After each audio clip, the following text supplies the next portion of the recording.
Fala, seus futebólicos, eu sou futebólica. Chegamos aqui para a gente fazer a nossa análise tática, que vocês já acostumaram, né? Tá saindo toda segunda-feira. E dessa vez a gente vai falar de Corinthians Internacional, porque teve um confronto muito interessante no Beira-Rio e a gente trouxe algumas passagens aqui da partida, né, para a gente poder falar da melhor maneira possível, também explorar alguns elementos táticos. Então você já deixa o like, né, já se inscreve no nosso canal, ativa as notificações e deixa o seu comentário do que você quer ver por aqui.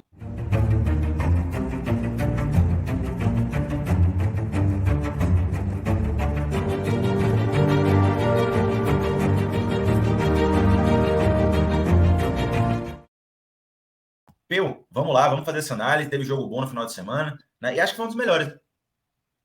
Também acho que foi um dos melhores. O Inter e o Corinthians fizeram um jogo bem equilibrado, bem interessante, de muitas nuances que a gente vai pontuar algumas aqui. E é interessante porque é o líder do Campeonato Brasileiro enfrentando um adversário duro, como é o Internacional lá no Beira-Rio, e tendo dificuldades em determinados momentos, mas também mostrando algumas de suas qualidades em outros momentos também. Então vamos para análise, né? Vamos para análise. Vamos lá, vamos começar aqui então, ó, pela saída sustentável do Internacional, que fez isso muitas vezes, né? Que a saída sustentável é uma saída com mais jogadores ali, o goleiro participando em muitos momentos, com o objetivo de atrair a pressão dos marcadores e obter espaço nas costas dos marcadores, né? Aconteceu em muitos momentos o chamado ataque rápido, e aí é uma especialidade do Mano Menezes, né? Ele gosta muito dessa coisa dos ataques mais verticais, né? É engraçado que uma das melhores coisas que o Corinthians tem feito nessa temporada é justamente pressionar o adversário, mas o Inter foi muito qualificado nessa saída de bola, como você bem pontuou, tendo até o Daniel ali um papel importante nessa primeira construção. A gente vê aí o Corinthians subindo para pressionar, o Inter, como você falou, com a saída sustentada, com muitos jogadores ali no início dessa jogada para construir, e essa saída com muitos jogadores faz com que os jogadores do Corinthians também subam, e essa subida dos jogadores do Corinthians não foi tão coordenada assim nesse momento aí. O Duqueiroz, que está ali do lado do Depenha na jogada, ele sobe para pressionar também, ele vai ao encontro da bola, que estava nesse momento com o Daniel, e aí abre um espaço para o Depenha nas suas costas, e é difícil. O Corinthians jogou nessa partida com a sua linha defensiva com 5 jogadores, então tem menos jogadores no meio campo. O futebol a gente sabe que é cobertor curto, você coloca mais jogadores em determinada área, e outra área vai ficar com menos jogadores. Aí o Du subiu para pressionar e ficou um vazio muito grande ali nas suas costas, tendo só o Maicon para fazer essa cobertura, e o Inter conseguiu sair em velocidade, que, como você falou muito bem, é uma situação que o Mano Menezes adora fazer e tem feito muito bem no Inter. E aí contou também com a qualidade, obviamente, dos jogadores, tanto para fazer essa atração dos jogadores do Corinthians com bola ou com passes, e aí nesse caso foi um passe para trás para o Daniel, que gerou essa subida de pressão do Corinthians, mas também os passes para frente. O Daniel conseguiu encontrar o Depenha, a gente vai ver no próximo frame aí, ele com muito espaço, com o passe do Daniel, o goleiro do Inter encontra o Depenha sozinho, vamos dizer assim, nas costas dessa primeira pressão do Corinthians, e ele tem campo aberto para conduzir em velocidade e gerar esse primeiro gol da equipe do Inter, que a gente vai ver nos próximos frames também. Pois é, e aí a gente vê, né, esse início do ataque rápido, a bola aí já chegou nas costas ali, né, da marcação do Corinthians e, como você bem falou, está sendo conduzida, e a gente vê que tem uma aproximação dos jogadores ali, né, para que fique facilitada essa condução, tem mais opções de passe, a gente chama ali de cobertura ofensiva, né, então o portador da bola ele tem várias opções quando ele está progredindo em velocidade, e aí o Corinthians correndo para trás, obviamente que a gente está numa situação onde a bola está descoberta, então é perigoso, né, de todas as maneiras possíveis. Essa bola pode entrar, por exemplo, no homem que está mais avançado aqui, né, que é o David, se eu não me engano, pode entrar no homem que está mais lateralizado. Então tem várias opções que podem acontecer, que inclusive culminou no gol, né, Peu, essa jogada.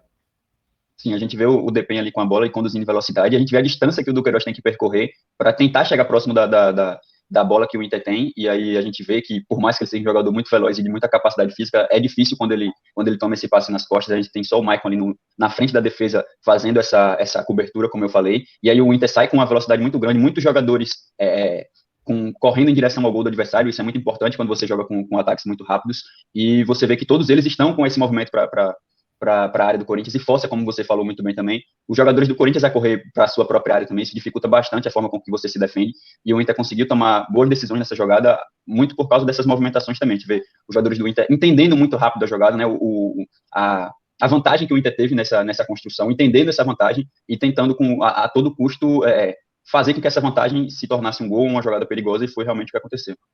E aí, em tese, quem deveria fazer esse papel de temporizar, né, que é temporizar o termo que a gente utiliza para atrasar esse ataque, seria o Du, né? Porque ele que teria que fazer essa pressão no primeiro momento ali para poder atrasar um pouco e aí a defesa ter tempo de correr para trás sem essa bola descoberta, né? E não aconteceu por conta desse gatilho de pressão que não foi tão bem encaixado ali na linha de defesa, né, do Internacional. E aí a gente passa, né, para a jogada, que eu chamou bastante atenção enquanto a gente conversava, antes de produzirmos aqui o material, que são essas infiltrações do Edenilson, né? Edenilson é um jogador de extrema versatilidade e assim, as infiltrações são só uma das facetas que o Edenilson tem no seu arcabouço de jogadas, né? Porque ele já fez tudo dentro do contexto internacional, até no próprio Corinthians, né? Por que não? Já jogou de várias formas diferentes. E é interessante, Peu, que esse Inter, mesmo fazendo um ataque rápido, em que você tem que utilizar muito tempo para chegar até a área adversária, muitos jogadores são postos ali na área adversária, né? Então, muitas vezes o Inter consegue chegar ou em igualdade numérica ou até em superioridade numérica, né? Povoando a área adversária. Aqui, no caso, a gente está até bem balanceado, mas a depender do final da jogada, o Inter normalmente acaba ali com muitos jogadores, né? E, inclusive na imagem anterior a gente conseguiu perceber que o Inter tem a mesma quantidade de jogadores que o Corinthians à frente da bola, ou pelo menos na mesma linha da bola. Então é uma situação, e num ataque rápido, como a gente falou, com a desvantagem da defesa do Corinthians ter que correr para trás. Então isso gera oportunidades muito grandes para o ataque do Inter, mas muito por causa desse entendimento dos jogadores também com esse tipo de jogo, né? Que você tem que chegar com muita velocidade ao gol do adversário para aproveitar esses espaços que o adversário deu, e o Inter soube muito bem. Engraçado que o Edenilson foi forjado nessa questão das infiltrações justamente no Corinthians. Vale lembrar que ele era o reserva, vamos dizer assim, substituto primário ali do Paulinho, que era um jogador que fazia isso com extrema qualidade, e tinha também essa característica muito bem definida na época do Corinthians ali em 2011, 2012. Chegou até a jogar de lateral, mas era a função secundária dele, então ele foi forjado dessa maneira no Corinthians e conseguiu fazer isso muito bem contra o Corinthians. Nesse caso aí, puxando um defensor do Corinthians ali para dentro da área e deixando espaço para o Alan Patrick, que é quem finaliza depois no final da jogada para fazer o gol. Então, é uma movimentação muito interessante dele que aconteceu em diversos momentos da partida. Não foi uma situação separada, não. É realmente uma ideia do Inter fazer com que o Edenilson chegue na área com muita velocidade, até porque ele é um jogador que tem essa característica e também tem um poder de finalização muito bom, né? A gente conhece que o Edenilson tem como um cara muito técnico, que, como você falou, versátil, consegue participar de todos os momentos, mas ele tem uma finalização muito boa, chega bem para finalizar também. E nesse caso ele não finalizou, mas conseguiu puxar, atrair um defensor do Corinthians ali. A gente consegue perceber que a defesa do Corinthians está muito mais próxima do lado direito da defesa, até porque a bola está ali e o lado esquerdo fica meio que desprotegido e é ali que o Inter consegue finalizar. Com certeza. E a gente vê na próxima jogada, que é um frame aí onde a gente está mostrando também a infiltração do Edenilson, juntamente com o David, né? Que em determinados momentos também fez esse papel. E a gente está vendo que eles estão aproveitando o espaço, né, que a defesa do Corinthians está dando. A gente tem um alargamento aqui da linha e está muito distante, né? Está muito distante aqui os defensores do Corinthians, dando espaço para o David penetrar, o próprio Edenilson também, o que ilustra exatamente o que a gente falou no último momento. E aí, a gente tem uma situação aqui, tá ainda no primeiro tempo, né? A gente voltou um pouco na linha temporal do jogo, mas que é também importante, e a gente está vendo, né, uma aglomeração em um determinado setor para que se exponha uma parte da defesa do Corinthians aí, para que ela fique exposta, né? E era o que acontecia em muitos momentos, né? O Inter aglomerava de um lado para terminar a jogada no outro. Isso foi só um prelúdio do que seria o gol, né? Sim, e é interessante porque a gente falou da infiltração do Edenilson, mas é muito importante também o posicionamento do Bustos aqui no lado direito, que é o jogador mais aberto aqui do Internacional, que ele ele dá essa dúvida também para o último defensor aqui do lado esquerdo da defesa do Corinthians, que nesse caso é o Mantuan, que atuou nesse primeiro tempo pelo menos como um ala pelo lado esquerdo, e ele dá essa dúvida e aumenta um pouco a distância entre esses jogadores da linha defensiva do Corinthians. Como eu falei, o Corinthians defendeu com a linha de 5, e é mais fácil você ter os jogadores mais próximos quando você tem essa linha de 5, então o Inter precisava de alternativas para tirar os seus jogadores da sua zona de conforto, e nessa jogada é bem interessante porque a gente consegue perceber o Gil saindo da área. O Gil é aquele jogador do Corinthians que está próximo do jogador do Inter que vai receber a bola, então você já desmonta um pouco aí o Raul, o Gil é lá, isso. Então você já desmonta um pouco do posicionamento da defesa do Corinthians. O Rafael Ramos, que é o ala pelo lado direito nesse primeiro tempo, tem que recuar. A gente viu na outra jogada, no outro lance, que é ele que está como zagueiro pela direita e o Gil como ala nesse momento.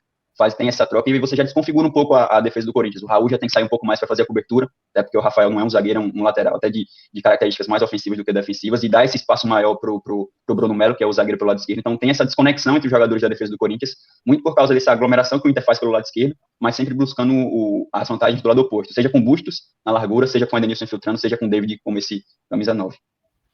Maravilha, maravilha. E aí, quando a gente passa, a gente tem já lances do Corinthians aqui, né? E aí a gente vê o Renato Augusto dando um passe mais do que açucarado ali pro Roger Guedes, e tem elementos muito legais aí que a gente pode ver, por exemplo, o Renato Augusto, aí é uma situação onde ele conduz a bola, né? Então ele chama a marcação, ele induz esse zagueiro a vir pressionar, no momento que o zagueiro pressiona, um espaço é aberto, a linha se abre, né? O Roger Guedes explora o meio espaço. Eu não sei o que você acha, mas para mim é a melhor forma de se utilizar o Roger Guedes, né? O Roger Guedes explorando sempre esse meio espaço, esse espaço entre lateral e zagueiro, ou entre ala e zagueiro, aí depende muito da formação, mas ele se dá muito bem assim, né? De frente, rompendo, e esse passe é maravilhoso, né, cara? Assim, o Renato tem uma qualidade absurda, né? Para mim é um craque do time aí, com toda certeza, é a cereja do bolo do time do Corinthians, né, eu diria. O que você tem para comentar nesse sentido? Porque eu acho que essa jogada é maravilhosa, teria que ter sido gol, inclusive. Sim, o gol feliz ou infelizmente sai na jogada seguinte, né? Esse lance dá um escanteio para o Corinthians que acontece o gol no escanteio, mas é uma jogada muito bem trabalhada. O Corinthians consegue encontrar o Renato Augusto ali na entrelinha, como você pontuou. E é interessante porque ele tem jogado um pouco mais lateralizado, vamos dizer assim, quase como um ponta pelo lado direito, mas ele tem essa liberdade de fechar um pouco mais, até porque o Corinthians, como eu falei, está jogando com o Ala, então o Ala se ocupa esse lado, essa posição com mais largura do lado.